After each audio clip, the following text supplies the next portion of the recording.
comment utiliser le Qigong, non pas comme une technique, ce qui serait encore quelque chose d'extérieur, mais comment cette technique peut nous ramener dans le corps et nous ramener en nous. Le but n'étant pas d'étudier la technique, mais de nous étudier nous. Ce que nous allons faire avec cette école de Qigong, c'est la relation de l'être, de son esprit, avec le corps. Ça sera à Jérusalem, ça sera une réunion par semaine de 2h30 de travail physique. Par ailleurs, nous aurons des réunions en Zoom et des réunions en live avec Jean-Michel. Quand on fait du Qigong, on comprend qu'on vit à l'intérieur du mouvement. C'est le mouvement pour la vie.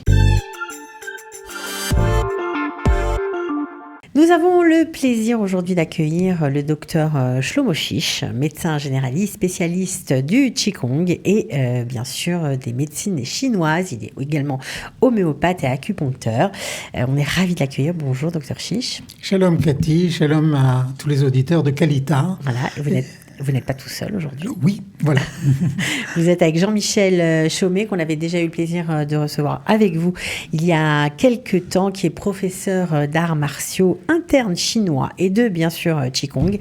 Depuis plus de 40 ans, il a occupé des fonctions de direction et de conseil technique dans plusieurs fédérations de Qigong et d'arts martiaux chinois. Il a formé des centaines de professeurs et c'est un peu l'objet, on va dire, de notre émission, puisque vous montez ensemble une école de Qigong thérapeutique pour le troisième âge. Exactement, une école pour le troisième âge, c'est-à-dire pour des professeurs qui voudraient pouvoir le pratiquer avec le troisième âge.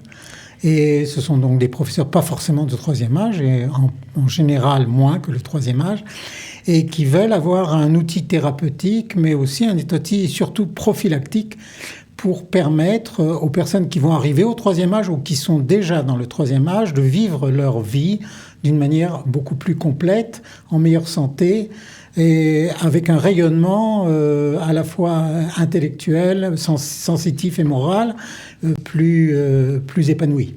Et de toute façon, le Qigong, ça veut dire le travail de l'énergie, il faut travailler. C'est-à-dire que ça ne vient pas comme ça. C'est pas parce qu'on s'inscrit à une école ou à un atelier de Qigong qu'on va se transformer. Le travail est intéressant parce que le travail fait avancer la personne, se transformer, grandir et aussi toucher aux particularités qu'il a en lui-même, les particularités émotionnelles, intellectuelles, même spirituelles.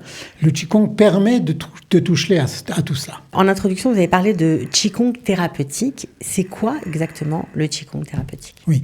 Alors Cathy, déjà c'est une discipline, le Qigong. Voilà, C'est-à-dire moi j'ai dit sport, mais bon. Exactement. C'est-à-dire c'est quelque chose qui s'intègre et qui agit sur la personne quand elle va faire un travail et un labeur sur elle-même, mais un labeur qui est heureux, qui est détendu, et qui est vivifiant, qui est rafraîchissant, je pourrais dire. Et le Qigong thérapeutique, en fait, c'est un développement du Qigong. Il a toujours été prophylactique dans la Chine. Les Chinois sont des personnes qui n'avaient pas beaucoup d'argent, qu'il n'y avait pas des salles de sport, donc on travaille dehors avec l'air, la terre, le ciel, le soleil, et on se mouvoie dans tout cet espace-là pour entretenir des relations qui sont positives avec notre corps, sentir le corps et mettre l'esprit dans le corps, dans notre corps. Et cet esprit-là va vivifier le corps, va permettre de sentir aussi les manques que nous avons, les renforcer à travers certains exercices et à développer un sentiment très très particulier et très profond de notre état de santé. La médecine occidentale apporte énormément de choses dans le domaine des maladies aiguës, mais dans les maladies chroniques beaucoup moins, et aussi pour les personnes âgées, car en fait les personnes âgées sont celles qui sont le plus touchées par ces maladies chroniques. Donc c'est ça le Qigong thérapeutique. Et c'est pas une panacée, c'est quelque chose qui va très rapidement, si on travaille, transformer l'être. Alors, ça a été créé, Jean-Michel, je crois, au départ, justement pour les personnes plus âgées. Moi, ce que je trouve intéressant dans l'approche du Qigong, c'est pas le Qigong en tant que tel, c'est plutôt de repositionner, redéfinir la relation qu'on a avec le corps. Et Autrefois, le mot Qigong, en fait, est un mot récent. Les pratiques sont anciennes, mais le mot date des années 50. Il a été créé par un professeur qui s'appelait Liu Guizhen. Mais elle s'appuie sur toutes sortes de pratiques anciennes, dont une qui est très large, qui s'appelle le Yang Sheng Shu, qui est l'art de prendre soin de la vie, de nourrir la vie. Et je pense que le Qigong, pour chacun, permet à redonner une place et peut-être juste évoquer la question, comment dire, est-ce le corps que l'on est ou est-ce le corps que l'on a?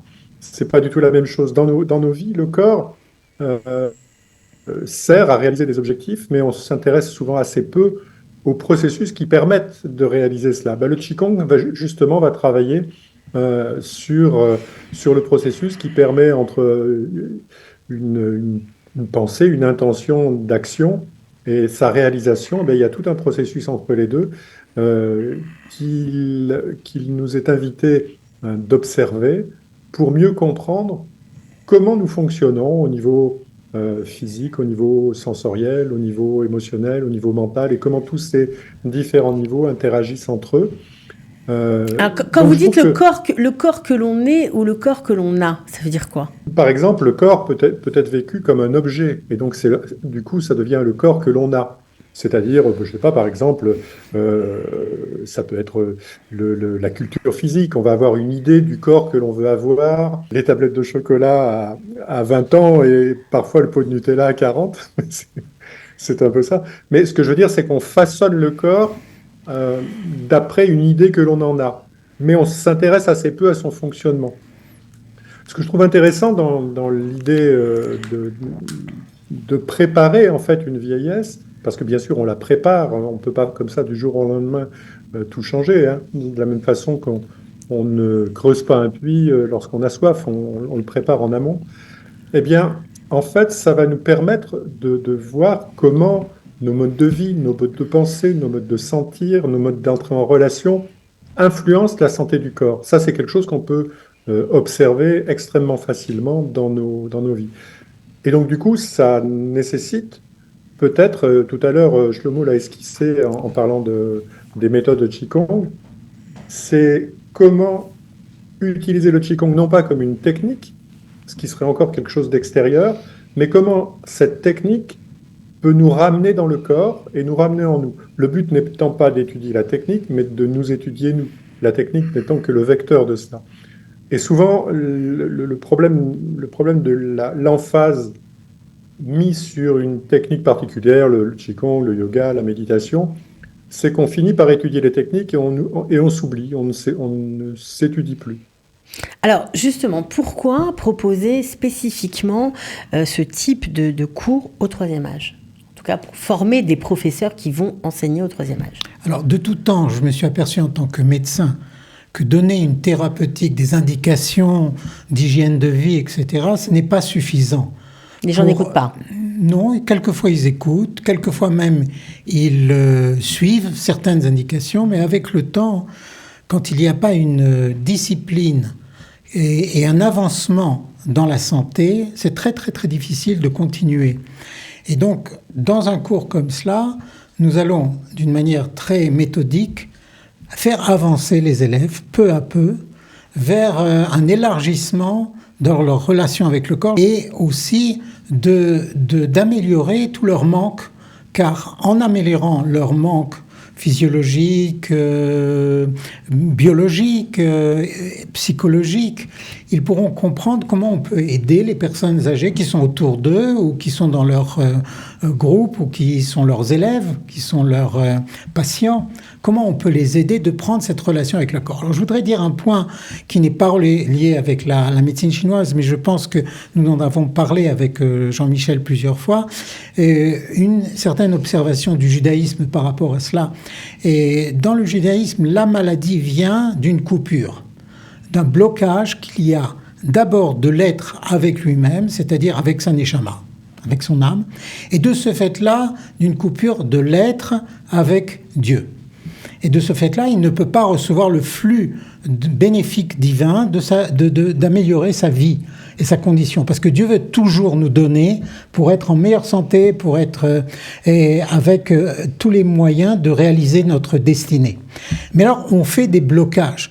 La première chose que nous allons faire en tant que juifs religieux, c'est faire teshuva, c'est-à-dire revenir à avoir une relation avec l'autre d'abord, avec notre prochain, ensuite avec le peuple d'Israël, ensuite avec la terre d'Israël et ensuite avec Dieu, au summum, qui est beaucoup plus homogène, normale et droite.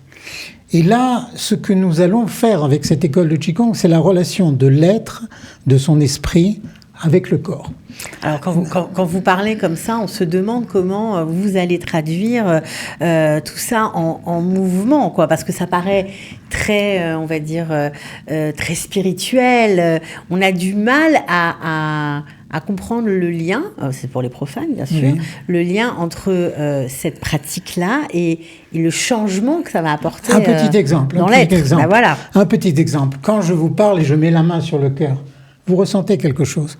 Mais quand je vous parle et je vous dis comme ça, vous ressentez autre chose. Exact. Donc vous comprenez que le mouvement n'exprime pas seulement des muscles et des os qui vont bouger. C'est un langage, en fait. C'est un langage. Alors, donc, on apprend un langage profond du corps, et ce langage-là, on le pratique dans le mouvement, parce que le premier élément de la vie, c'est le mouvement. Et le mouvement est très limité dans la vie intra-utérine. Quand l'enfant sort, la première chose qui va changer, c'est la respiration et le mouvement qui sont les mêmes choses. Donc, à travers le mouvement, les Chinois ont compris quels sont les mouvements qui agissent sur quoi, de quelle manière. Après, ce qui reste à faire, c'est de travailler. Quand on parle comme ça de cette discipline, on a l'impression, quand on vous voit la pratiquer, vous êtes un athlète, quoi. C'est fou, quoi. Vraiment. Donc, on comprend que ça a beaucoup de résonance, d'impact. Voilà, donc on veut vous entendre sur la question. Parce que je dirais qui va dans le sens de ce que vient de dire Dr Chiche, c'est en fait cette relation bienveillante que l'on va avoir avec le corps et qui nous conduit en fait à une plus grande autonomie. Tout à l'heure, Shlomo parlait de coupure. En fait, c'est bien de ça dont il s'agit, c'est-à-dire d'une certaine manière, c'est retourner à une forme d'unité. Cette forme d'unité se fait par l'attention. L'attention, c'est un petit peu le ciment entre l'esprit et le corps. Et c'est par cette attention au corps que l'on va petit à petit, par son écoute, par, je ne sais plus qui disait ça, l'instinct notamment qui est présent dans ce corps, c'est Dieu qui parle le langage des animaux. Mais on a aussi cette énergie vitale, cette énergie animale en nous. Donc, il nous importe d'écouter parce qu'il y a une grande intelligence dans cette manifestation corporelle du vivant. Et donc, du coup, je reviens à ce que je disais tout à l'heure avec cette notion de Yang-Cheng, qui est prendre soin de la vie, nourrir la vie. C'est vraiment cette idée de réunifier, retourner à une unité. Le corps, souvent, ce que j'évoquais, c'est une autre façon de le dire, quand il est objet, l'esprit et le corps sont coupés. C'est-à-dire qu'on n'est pas dans ce qui est présentement, mais le corps est poussé dans ce que l'esprit voudrait qu'il soit. Et une des définitions de la souffrance, c'est précisément ça, c'est la distance qu'il y a entre ce qui est et ce que l'on voudrait qu'il soit.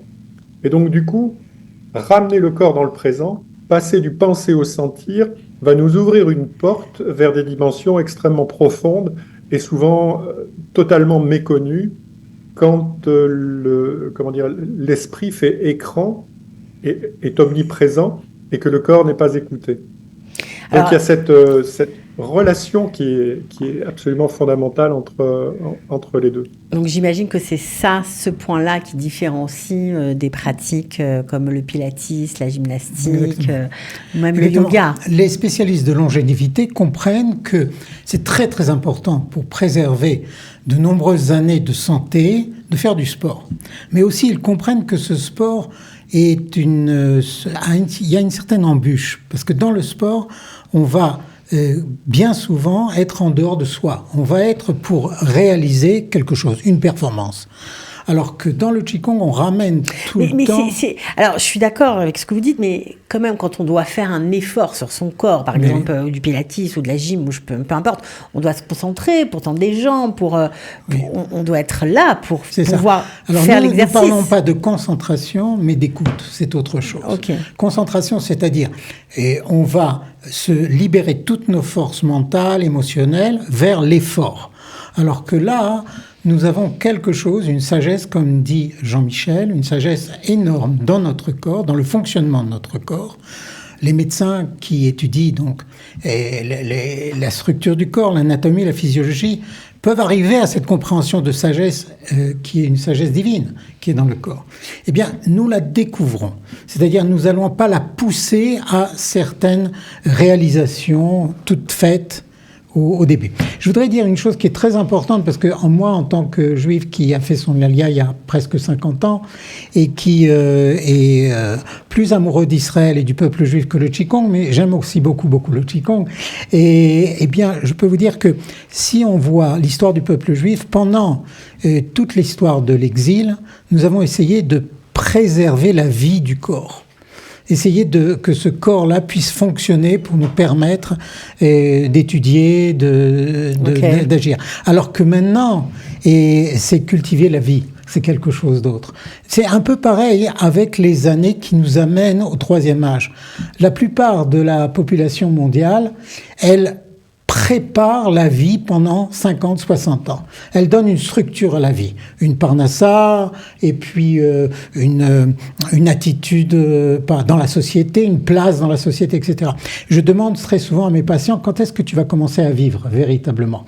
Alors quelquefois, les gens ne comprennent pas de quoi il s'agit. Mais quand on fait du Qigong, on comprend qu'on vit à l'intérieur du mouvement. C'est le mouvement pour la vie. C'est la vie dans le mouvement.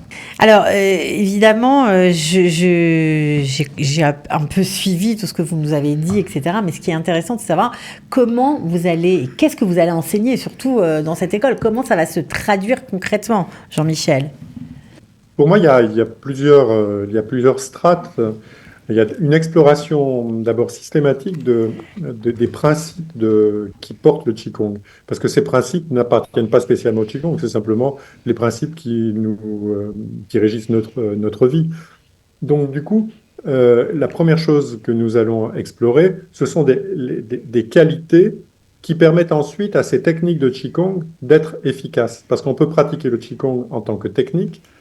Cette technique va sans doute avoir un certain effet, un certain bénéfice, mais il est incomparablement inférieur à ce qu'il pourrait être si à l'intérieur de cette technique, eh bien, ces principes sont appliqués.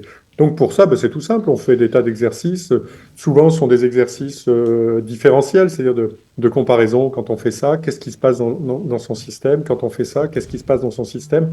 Et d'écouter comment la physiologie, la respiration, l'émotionnel, le mental s'ajustent à ces disciplines. Donc à travers 1001 situations d'exploration, on peut découvrir ces principes. Une fois ces principes découverts, on se rend compte que, bien sûr, on peut les appliquer dans les techniques de Qigong, mais où ça devient intéressant, c'est que ça devient aussi un art de vivre, et plutôt un état d'être qu'une technique. Et peut-être que quelque chose qu'on n'a pas évoqué tout à l'heure par rapport aux bénéfices que ça peut apporter, et moi je l'ai vu chez de nombreuses personnes âgées, très âgées même au-delà du 3e âge, c'est plutôt 4e d'ailleurs, c'est qu'il y a chez ces personnes-là un gain d'autonomie. C'est très important, évidemment. Elles sont moins dépendantes. Elles peuvent prendre en charge un certain nombre de leur évolution. Parce qu'elles sont plus mobiles, c'est ça ce que vous êtes en train de nous dire? Par exemple, ça c'était tout à fait une idée que les Chinois ont développée avec le Qigong et le Tai Chi, ce qu'on appelait la forme de Pékin. Juste après la révolution de 49, le pays était assez pauvre. C'est là d'ailleurs que le mot Qigong est apparu dans les années 50. Et donc du coup, on a cherché dans les techniques traditionnelles des moyens pour préserver, parce que j'aime pas trop le terme, mais enfin bon, ce qu'on appelle l'autonomie fonctionnelle, c'est-à-dire que les personnes âgées puissent être le plus autonomes possible, le plus longtemps possible. Et ça a été une démarche. Et bien ça, on peut tout à fait le transposer dans nos sociétés. d'une manière élargie, pas seulement l'autonomie fonctionnelle, c'est-à-dire motrice, mais aussi voir ce qui nous convient, parce que le Yang Sheng incorpore la diététique, incorpore la relation, incorpore notre modus vivendi avec le monde naturel et l'environnement. C'est quelque chose d'extrêmement large qui peut donner une autonomie, un bien-être, un confort et du coup être moins dépendant d'un système de santé, d'être moins dépendant d'une institution qui va nous prendre en charge. Bon, être en meilleure santé, en gros, c'est ça, docteur Chiche. Vous avez posé la question comment ça va se faire pratiquement. Ça va se faire dans un premier temps sur 2 années. La première année va être constituée d'un travail important sur chaque personne qui vient, et les personnes qui viennent n'ont pas besoin d'avoir déjà fait un travail de Qigong puisqu'on va leur apprendre. Donc c'est pour tout le monde, en fait. C'est pour tout le monde qui veut ensuite pouvoir aider les personnes âgées. Ça peut être aider les parents, les grands-parents, ça peut être aider l'entourage, ça peut être en tant que thérapeute aider mieux leurs patients, puisque maintenant il y a de plus en plus de thérapeutes dans le monde qui, à part leur thérapeutique psychologique ou organique, proposent aussi des séminaires de Qigong à leurs patients pour pouvoir améliorer encore leur vie. Monsieur. Et donc, dans un premier temps, c'est le travail sur la personne elle-même qui vient à l'école, pour la transformer, pour qu'elle voie comment on peut se transformer. Parce que même les thérapeutes, quelquefois, ne travaillent pas énormément sur eux-mêmes.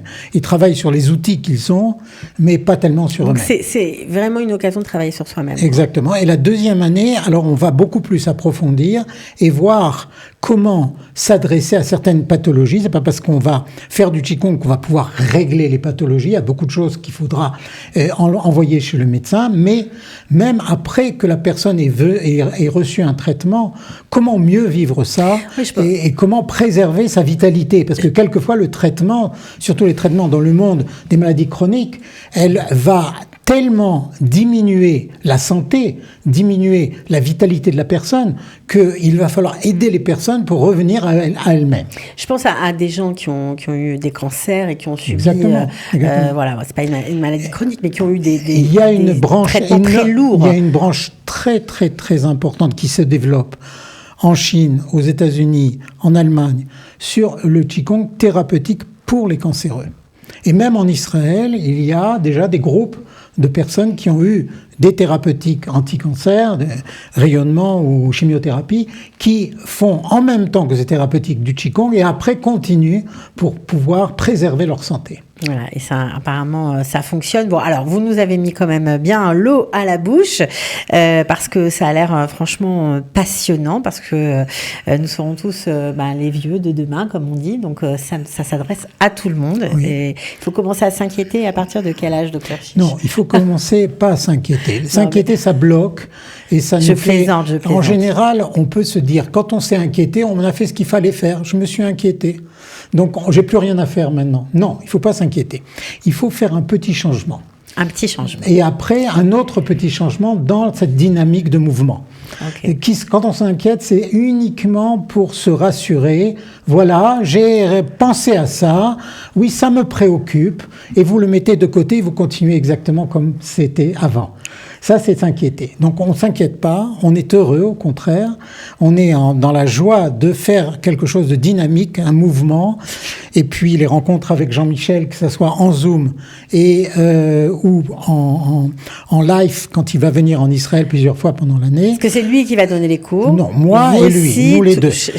Moi, je donne une fois par semaine et Jean-Michel va donner des cours et des réunions en Zoom et aussi des cours de séminaires 2 fois par an, si Dieu veut, dès que la situation un peu s'éclaircit. Que les gens pourront venir plus facilement. Exactement. Alors, Jean-Michel, juste pour nous donner un petit avant-goût, quel genre de cours vous allez donner ? Est-ce que vous allez être en démonstration ? Est-ce que ce sera théorique, pratique ? Qu'est-ce que vous allez faire ? Alors, bien sûr, il y a toujours un aspect pratique.